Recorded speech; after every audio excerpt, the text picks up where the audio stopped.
Hey, what's going on, everybody? I am Director J. Alex. Thank y'all for tuning in once again. And today we are doing a movie review for not just any director, but Ryan Coogler, man. Make sure y'all go watch that movie first before y'all look at this review because this is a spoiler review.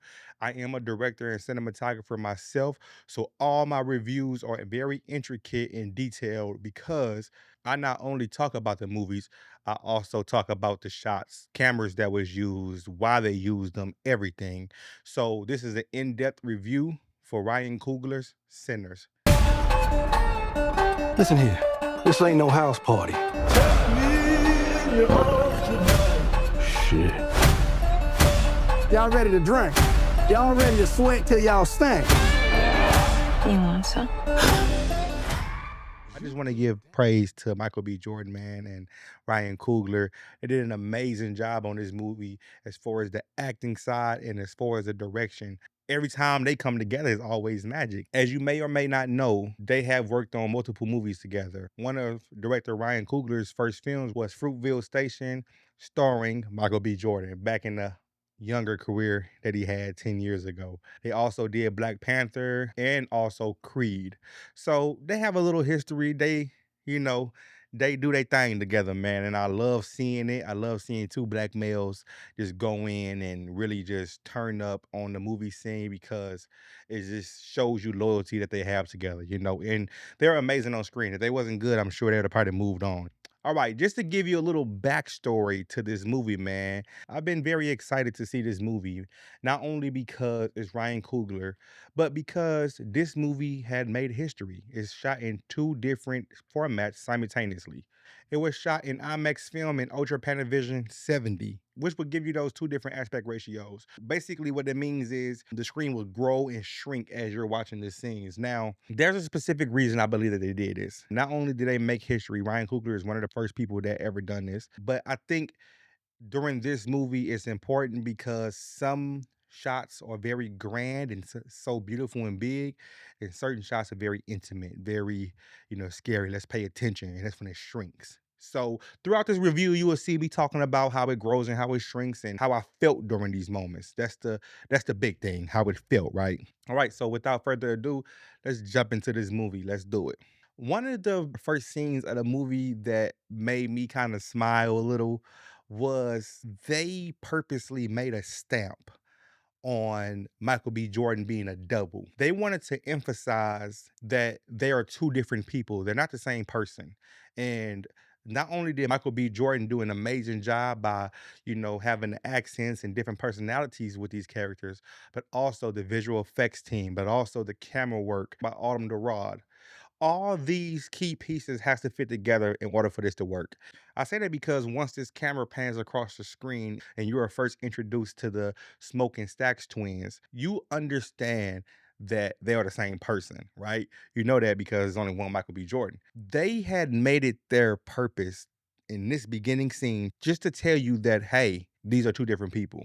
And when that camera pans, you can just see the visual effects work just amazing. It's seamless. They pass each other a joint, and I was peeking very hard. I'm watching this on a big IMAX screen, right? Mind you, I'm at Mall of Georgia at the first early showing. So I'm looking very closely because I'm like, how are they doing this? Or they, putting in a double, they making a close-up shot so you can't see the faces and it's two different people. No, they was bold. Big wide shot, pans across, they just passing the joint back and forth to each other. And while I understood that they was making it purposeful, I was also like, for the people that's not looking at it like me, it's subconscious. You instantly forget from that point on that it's Michael B. Jordan playing two roles. And that's what the special thing about this is. Once a crew come together and make special work, it's seamless. You can't tell anything. So if you look more into the movie, you do a little bit more research, you understand that Ryan Coogler, which is the director, he is from the Bay Area in California. Now, I mentioned that because you can distinguish the characters by the colors they are wearing. Smoke is wearing blue. He's a more stern, less playful character. You know what I'm saying? As in Stacks, which was wearing red, he's more of the, impulsive, smiley, flirtatious brother. But with those two colors, red and blue, we understand what's going on. He's referring to the LA gangs, of course. And that was just a small nod to them, just a small nod to his backstory and what he probably lived around, which was an amazing reference or a callback to. I love that he put these things in his movie, not to only distinguish which twin is which, but also, hey, here's a little bit of my story of me growing up in California. We are first introduced to one of the main characters named Sammy, played by Miles Caton. Now, I hope I'm saying that right because this is his first movie role. This is his introduction. And boy, this is a big role to play, especially beside Michael B. Jordan playing a double.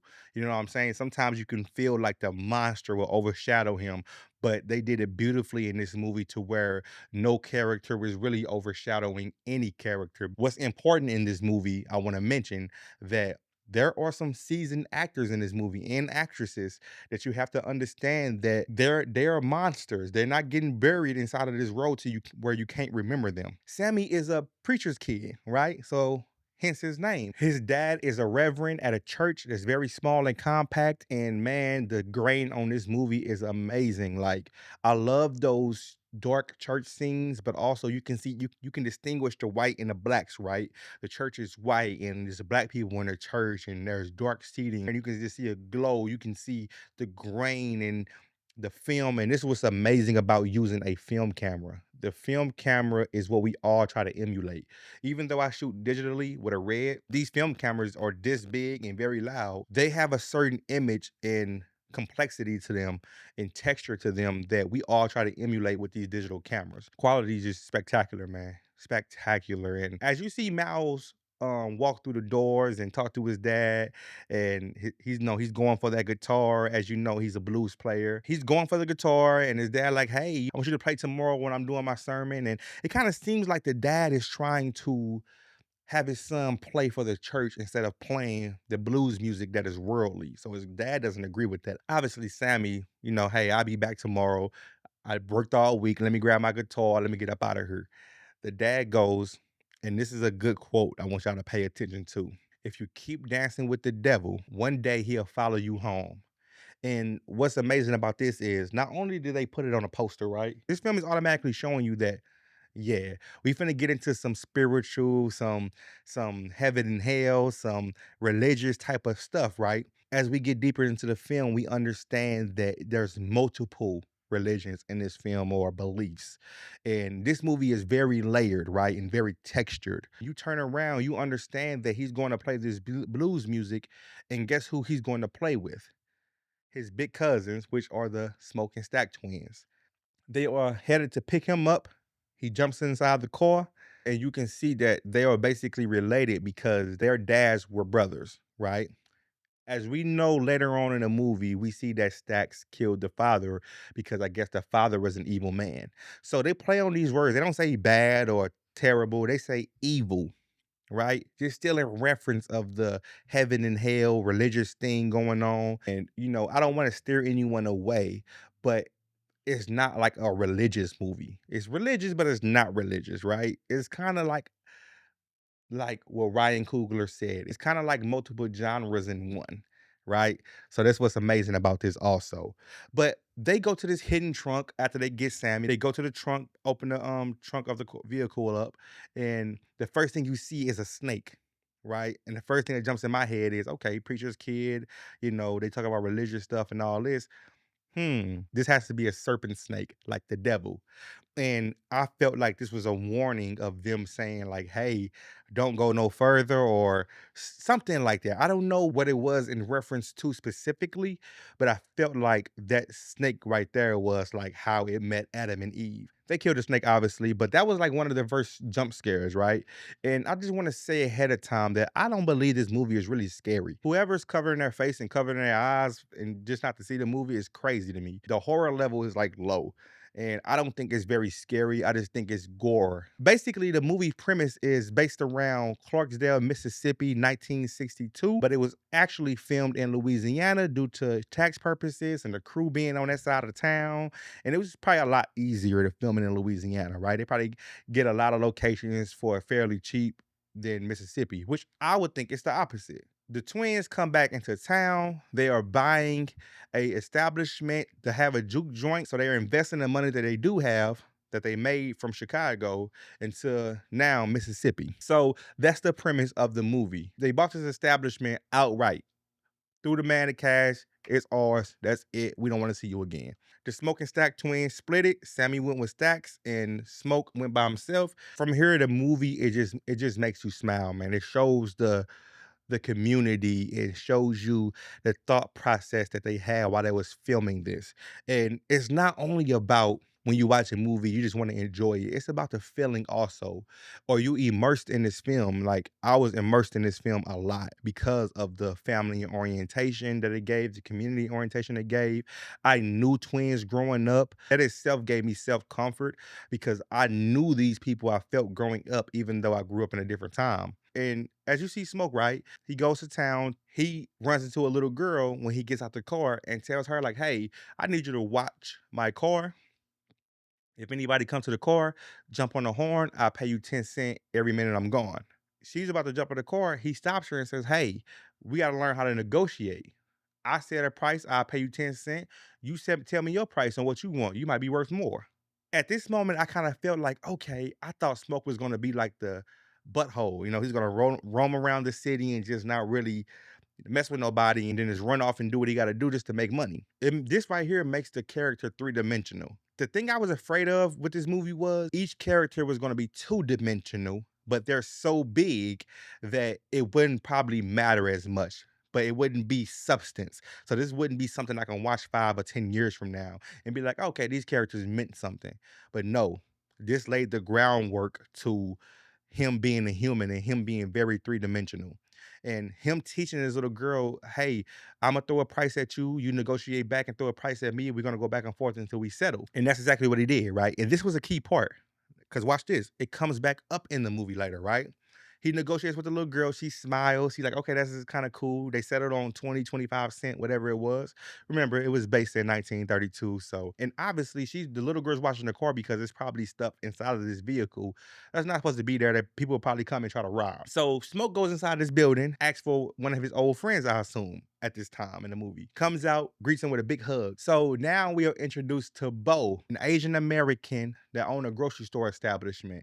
They greet each other with a big hug and a big smile. Now, this was dope to me because I'm like, okay, it's not only like I'm going to black people stuff, I'm actually introducing everybody because he was Asian. And right now, when you're in a community, especially a rural or a small community, family is everybody. The skin color doesn't matter. Smoke lays it down. Hey, I need these things by the night. We have a juke joint. Trying to get everybody there. Let's get it popping. Let's get it going. So Bo goes over to his daughter, which is at the register. Like I said, it's family oriented. He goes to his daughter at the register and says, hey, sweetheart, go get your mom. I need her right fast. And this is what's dope. The camera tracks the daughter all the way across the street into the next building, right? Which is where the wife was. So they had another establishment across the street. But let's rewind. The little girl honks on a horn, which means there's trouble. He instantly comes outside, pulls out his gun, and was like, what's going on? Seeing two dudes in the back of his trunk, he shoots him instantly. Don't even know who it is, don't know why you there. We're not asking no questions, it's on site. He's known because as soon as the guy turn around and look, he gets afraid instantly. And this shows you the level of respect that these people had before they even left the city and went to Chicago. This is another gem that Ryan Coogler threw in. The guy turns around, notices that it's one of the twins. The guy comes back and said, man, I thought you was still in Chicago working for Capone. That's what I heard. Boom. He said, Capone. Chicago, Capone, we understand Al Capone. 1930s, 1920s, Al Capone was thriving, doing his thing. Al Capone. They worked for Al Capone or they did a heist or a job for Al Capone, which is why they have this bag of money. They might have hit the casino. After they hit the casino, they had to come back to Mississippi because they was probably hot. There's a lot of police on them. So now you getting to understand in the beginning of the movie, you're building a whole world. Fast forward, it's like the daughter handed off the camera like a baton to the mom because once she went across the street, the camera now tracks the mom back across the street. And this is what's so amazing about cinematography, right? These are shots that we live for. These are shots that we love. These are amazing, dope shots. She notices the guy being shot. She goes in, "Hey, what's going on? Smoke, I seen you shot somebody, what's going on?" He goes, "Yeah, man, I already paid, your husband for the stitches when the guy comes back, because I'm sure he ain't got no money." So Smoke still has a little bit of, humanity to him. He has a little grace to him still. Now, it's funny that I say that because the character's name is Grace, played by Lee Jun Lee, and they got the negotiating off jump. Smoke said, "Hey, I need a sign for the night. I got the money in hand." She said, "Okay, you want it tonight? It's gonna be expedited, so we're gonna need more money. We're gonna need more of this. I need $15. I need $20. I need 40. Boom, boom, boom. It was just negotiating back and forth very fast. And I kind of smiled and laughed at this point because I was like, huh. He went out and taught the little girl how to negotiate to watch his car. Somebody had to teach him and Grace how to negotiate, or Grace might have taught him how to negotiate, which is why they was going back and forth so fast. But anyway, that was a kind of cool little moment that was kind of funny. Boom. Let's jump over to the other side of town with Stacks. And Stacks sees one of his old friends, Delta Slim, played by Delroy Lindo. Now, this is one of the characters I was telling you that's a monster when it comes to acting, right? He's been in multiple films since I was a kid. He's an older gentleman and he did an amazing job, man. I can hear the crisp deepness of his voice and the accent that he came and portrayed. And man, I think all of them did an amazing job, honestly. As I was looking at his Delta Slim character, it was well polished, man. He was an alcoholic, so he was drinking and playing the harmonica, but he sold it so gracefully, so easily. They end up negotiating again. Just letting you know that this was like a trend or a thing that they grew up on. They grew up on negotiating. Stacks is boisterous. He's loud. So he's standing up in the middle of the crowd on a bench and talking and saying, "Hey, come out to my juke joint. We're gonna have fun. We're gonna kick it." He's now noticed by his ex, Mary, played by Haley Steinfeld. Beautiful, beautiful woman. And I just felt like she fit this character so well. I was assuming that it was gonna be like a, hey, jump into his arms and stuff, but nah, it was like hurt. It was like, hey, you didn't come back and visit my mom. You didn't send her flowers. All this money y'all got, y'all ain't send her not one thing, and y'all didn't help out with anything. Y'all just left and did what y'all had to do. He's like mad himself, like, "Hey, I told you I don't wanna mess with you no more, like, leave me alone, like, get out of here." I'm like, "Whoa, like, hold on, where is this animosity coming from?" But at this time, you kinda was seeing him push her away. You can tell that she was a mini version of him, basically, and, since he was a gangster and, he's very boisterous, very bold when he says certain things, she was too. Now let's get into the meat of things. Now we are seeing a first impression of a vampire, Remick, played by Jack O'Connell. I hope I'm saying his name right also. But as we see his character, it's like he jumps into screen and he's running to this house with his skin burning and you can see the sun off in the distance. He's running, looking behind him. Obviously, you can kind of pick up that he's being chased. He goes to the doorsteps, hit the door, knock on the door. A couple answers the door, guns drawn. He drops down to his knees, like, hold on, I'm good. There's some people following me. I'm just trying to, get somewhere safe so I won't get killed. Remick, the vampire, basically looks into the home and sees that it's a KKK uniform on the bed in the background inside the house. So he understands that they're racist. So he plays on that and says, "Hey, there's you know, some Indians following me." He uses slurs and all this, and I'm just trying to get away. They robbed me. They took my last, and this is all the money I have. You can have it if you want to. I just want to come inside to be safe. The couple bought it, brought him in. You see the Native Americans knocking at the door. The woman now answered the door alone by herself.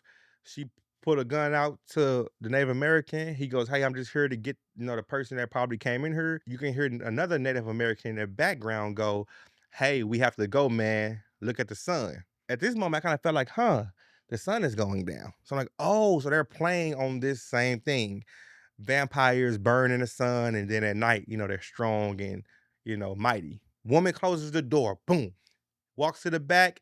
You see Remick there smiling, red eyes, blood all over his face, husband in a puddle of blood. Now he has turned her husband into a vampire.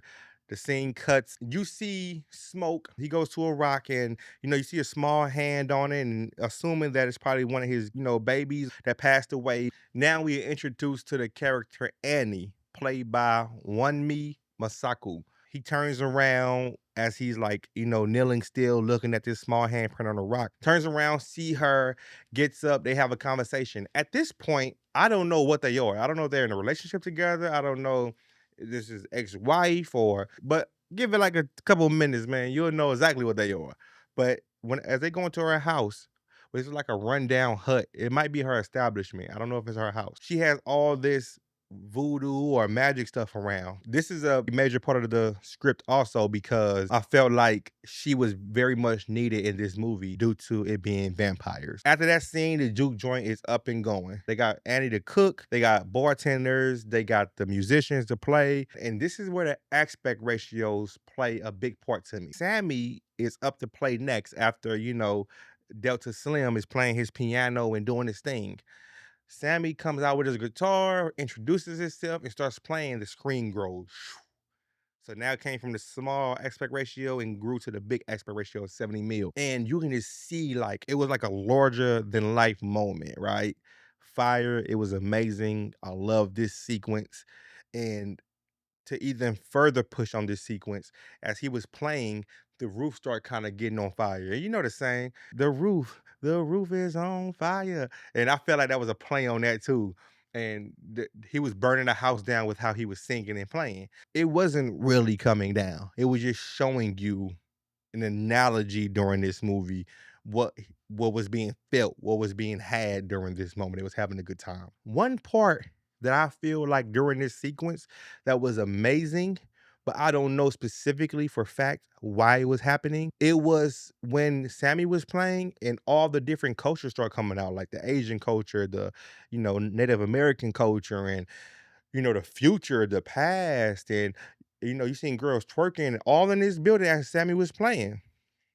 And I just thought in my head that maybe that was an analogy to everything is stemmed from blues, right? And if it's not specifically that, it could mean that no matter what culture you're in, or if it was the past or the future, we're bringing everybody together with music. This movie is so layered, it can have so many different meanings to it, and it's up to you to perceive them the way you need to perceive them. But it burned the whole place down, and then you see the vampires, Remick and the couple, standing outside. So this is where the turning point begins, man. This is where we start having to figure out that the vampires have to be invited in. They're making it a point and significant for the vampires just to ask to come in instead of just bombarding their way in because they have the strength. It's nighttime. They can they can pull one person out, bite them, get them on their team. It's like recruitment, right? Which was kind of all happening during the same time simultaneously. While Smoke and Stack was recruiting, the vampire kinda was recruiting also during his time. So he, bit the couple while Smoke and Stack was gathering their people for the juke joint. So it kind of seemed like it was a recruitment job, like they was recruiting gangs, like one side or another side. You see what I'm saying? So basically, they are met at the door by the twins, and of course, by my boy Omar Benson Miller, which is another heavy hitter. He's playing the character Cornbread, and this dude is huge, right? This dude is like 6'5" or something, and huge, big dude, and he's playing security at the door for this establishment. He's still a friend, an old friend. They had like a little conversation earlier in the movie. The vampires are out the door and they was like, hey, can we come in and do our thing? They play like a little song. Stack's like feeling it. Stack's like bobbing his head like, yeah, man, forget it. Come on, we need some money. Let's go ahead and come in. Let's do it. Like Smoke was like, nah, I ain't feeling this. Like it kind of feel weird letting them in. Let's not do it. Remick, which is the vampire, said, hold on, y'all don't want to let me in? Is it because like my skin color? Like he tapped himself and smiled. So basically they kind of walked off and said, hey, you know what? We're gonna walk off and maybe you change your mind later. We can come in and have fun with y'all. Basically, Mary was at the party also. Remember the lady I was telling y'all about that, had conflict with Stacks, they was messing around with each other. She's at the party. She's trying to get back on Stack's good side. She's like, you know what? Let me go out there and talk to them. I'm white, they're white. I might can see what they really want. I can see if they're really spending some money. It can kind of help you, pay some stuff down and get some of your money back. Stack's like, okay, because Stacks is more impulsive. Mary said, okay, I'm gonna go out there and talk to him. Went out there to talk to Remick and the couple. Basically, Remick's like, hey, I can see something going on with you and all this, fluff and stuff he's saying to this woman. And she feels uncomfortable. So she like gets up like, this ain't really going for me. But you can see Remick is drooling, like he wants to eat her, like he's fiending for blood. She walks off. Of course, you understand that she did not get away. Scene cuts, goes to her being inside the party. So Cornbread let her in. Pay attention. He had to let her in. She had to be invited in. She was a vampire. She went in, started kissing on Stacks and said, hey, come get it. I like the Mary character a lot because she's very bold. And Haley Steinfeld played a great part in this. And she very much adapted to what this film needed. And came in, ended up biting Stacks as she was, making love to him. This is what hurt Smoke a lot. He walked in, seeing that his brother was bleeding out of the neck, was being killed basically, and instantly shot Mary. No questions asked, no nothing, no. He was so hurt and devastated on his face. He didn't ask no questions on why, what happened, why you do that for, and nothing. Shot her. Boom, boom, boom, boom, boom. Emptied a magazine on her. She falls down to the ground. He think it's over because he don't understand nothing about vampires yet. She gets back up and said, I'm finna kill all of you. Something else happened during that moment. He shoot her again in the head or something. She runs off. Boom. She goes back outside. So now she has to be invited in again because she's outside now. Basically, Stacks wake up other side of a locked door and Smoke is hurt. He's convinced he want to open his door. He does not open the door because Andy is basically telling him like, hey man, be logical. That's not your brother. I know how much you love him. I know that was your better half. It's over though. You can't get him. It's over. So so Stacks end up breaking down the door anyway. Annie has some type of potion or holy water and garlic and throws it on Stacks. Stacks gets burned, hisses at her, and run away. Mind you, Cornbread was at the door. He went and used the restroom, so he's been compromised. So I'm sure he was bitten. He comes back to the door and goes, all right, y'all, what's going on? Let me come in there and help y'all. All right, let me make sure everything good. What happened? Oh, man, he died? Oh, you definitely gonna need my help then. I gotta come in. They're like, hold on, man, you big enough? They said if you wanted to come in, you know that you can just move, you can move us out the way. Annie and Smoke are starting to catch on to, oh, you have to be invited in order if you're a vampire. If you were just a regular person, just our friend, you knew you could just walk in. So now you're starting to catch on like, oh, everybody has to be invited in, right? So he sticks his hand out the door, and this was a dope sequence. Cornbread grabs his arm, pulled him outside, but it's a front angle of Stacks coming across like this as his arm being pulled. He pulls his gun and shoots Cornbread directly in the face and blows his whole side of his face off. And I'm like, man, Smoke is so tactical and so surgical with that, with that gun. Skip ahead. Basically, all the vampires that has been compromised from the party, one of them being Bo, which was Grace's husband, he's been compromised also. He tried to get Grace to come outside. She understood that he was a vampire now and it was over. She was very hurt and very devastated. Now, in my head, I go, And whenever you get somebody that's very emotional and they love somebody, they gonna do something to mess up everything. And yeah, she did. All the vampires coming to the door and the remaining people of the party coming to the door, it was like a negotiation. It was a standoff. Again, we have a negotiating tactic throughout the entire movie. Jack O'Connell's character, Remick, was like a musical kind of guy, right? So for some reason, they was going after Sammy for his music because he could sing very well. But then Stax comes to the door with Mary and was like, "Hey, brother, come to this side. I love you. Let's do it together. Let's do as always. We always brothers together. Let's run it up.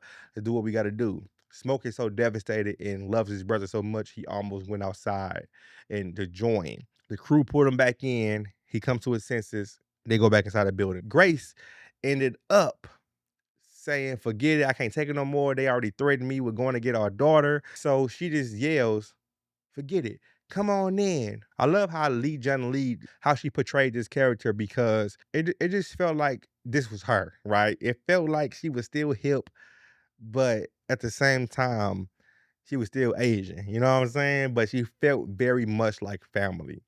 And I felt her, man. She like, hey, if y'all gonna try to kill my daughter and you already killed my husband, it's up. She basically invited the vampires in, and this is the turning point in the movie. As soon as she said, come on in, that screen raises again. It goes from that aspect ratio 2.431, opens all the way to that 70 mil, and oh my God, it is on. It's a whole fight scene going on. We were met with another dilemma with Thax and Smokes having a fight. Smoke starting to kind of overpower him, was about to kill him and the scene get cut and move on to another scene of Remick and Sammy inside of a body of water. Sammy starts to pray, right? So we got another callback at religion. And then all the vampires start to say the same exact prayer he's saying. And Remick is grabbing his face while he's in a thing of water, and he starts dumping them inside of the water. It was almost like baptism, like he was baptizing Sammy. And I'm like, man, this is just an amazing, thoughtful, masterful movie, a masterful thought process. Sammy has his guitar in his hand because he never leaves it, smacks Remick in the head with it, and the guitar is made of silver. So, silver messes with vampires, so it burns the whole side of his face. The entire vampire camp gets hurt also. That gives Smoke enough time to come up behind Remick, stab him through the chest. Remick is over, sun is rising, and all they had to make it was into the sunrise and burn all of them. That's the only way you can kill them. Everybody is now on fire. It looks like everyone is in hell. Remick's character was like inflamed, and the flame was going up and swirling, while all the rest of them was kind of just on fire and burning until they turned into dust. Next scene comes, Smoke ended up knowing that him buying the building was a setup. KKK people basically set him up and just lied and took the money and basically said it was your establishment, but it wasn't. They was planning on coming back and killing them. They came back. Smoke was already set up with his gun, sniped and killed everybody. He got shot. As he started dying, he started seeing his lady Annie that was already dead and his child that passed away earlier in his life, I assume. And he wanted to hold his baby. Basically, she told him put the smoke out because he was, smoking a cigarette or smoking a joint. She didn't want any smoke on the baby. Cool little knee slapper there. Basically, he was getting invited to the other side. That cut the movie right there. That was it. You guys want to kind of stay in the movie a little longer because Sammy survived, obviously. Had this big scar on his face, and he's still playing blues music as an older man. I think the movie jumped to like 1990s or 1980s. You see Sammy at the bar drinking as an old man, and now you see Stax and Mary walk in the building with a Coogee sweater on, like how Biggie had, with his sunglasses, with a box cut, and Mary comes in with the leather jacket and blue jeans, like how they dress in the 80s. Sammy like, what is going on? But you notice that Mary and Stax is the same exact age from 50 years ago. Sammy is wondering how Stax is still alive, and he basically said Smoke couldn't kill him. Smoke made him promise that he would leave Sammy alone. He ran off with Mary, been gone ever since. He said he's still a fan of Sammy by all his records. He asked Sammy, can he play him a song? And this was another dope callback because Sammy plays the same song that he played Stax in the car when Stax first picked him up. And Stax learned that he could sing. So now as Mary and Stax is walking away, he go, hey man, that was the best night of my life until the sun went down. He said, was it for you, Stax? Stax said, absolutely. But that was the last time I seen the sun and my brother. So that was another heartfelt, moment. He walked out. Then Ryan Coogler shows his loyalty to MCU by having an end credit scene of Sammy just playing the guitar and just, smiling up at something. I don't know if he's smiling up at the heavens or smiling up at anything, but he was playing a song. I don't know what the song meant. But during these credits, you hear Rod Wave's Sinner's song that he made. Amazing vibe, dope song. I've been listening to it this entire time. But overall, I feel like the movie is 5 stars, man. You have to go see it in IMAX and then go see it again in the standard version. And whenever it comes out on anything, go stream it. I feel like this is a huge movie you must go see now. And listen to me, I mean now. Even from a person that's directing and doing cinematography himself, you still need to go out and watch this. So I recommend this movie 10 out of 10. Look at the cinematography, look at the story, look at the writing. Ryan Coogler, Michael B. Jordan did an amazing job. Autumn Durrard did an amazing job. I love the movie from front to back, man. I'm gonna go see it again. Obviously, they gave me a poster, and I love the poster, man. I had to frame it. I had that frame for years. I didn't know what to put in it, and I'm glad I had it for years because it saved it for this historical moment that Ryan Coogler did. Thank y'all for watching this YouTube video. I want y'all to like and subscribe and drop a comment on your thoughts of this video. I appreciate y'all for tuning in and coming by. Make sure that y'all stay tuned for more reviews later in the future.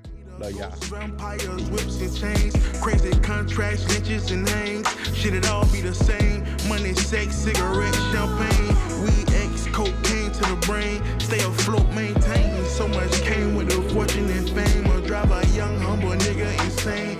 Devil riding his back like the tires on his new Cadillac.